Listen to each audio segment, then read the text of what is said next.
A man walked into the Grundy County Courthouse yesterday morning with a BB gun. One day later, the facility now has a new and extensive security protocol. Madison Sims tells us what you need to know before your next visit. This sign looks brand new, and that's because it is. It was installed on Tuesday after a man walked through this door at the Grundy County Courthouse holding this. Now, the court is upping their security.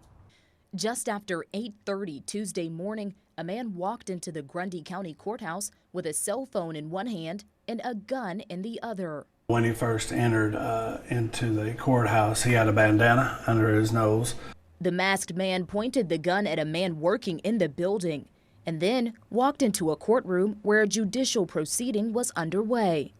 He was taken into custody by the Grundy County Sheriff's Office and identified as Michael Hammond. The weapon was a metal BB gun in the shape of an AR-15. And with it, sheriff's deputies also found a metal magazine. His statement was kind of jokingly, it was just a BB gun. But the BB gun had been altered. The muzzle had been bored out to resemble the real weapon. An hour after Hammond's arrest, Grundy County Mayor Michael Brady met with local agencies and the circuit court judge to come up with a safety plan. There were certain things that they required to happen security-wise before they would hold court in the courthouse again. Since that conversation we've had, I implemented all those measures.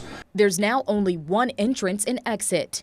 Bags and purses are prohibited, and visitors must go through a metal detector when coming and going. I am a very strong advocate for the people and don't want to impede on certainly anybody's rights, but unfortunately that's just not the time that we live in right now.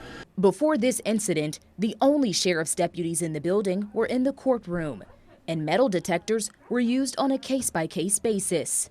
Brady says the next step is an active shooter training.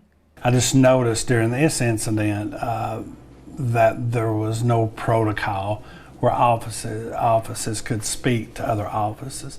And that way we've got measures put into place where we can do an alert. There's something going on, stay in your office.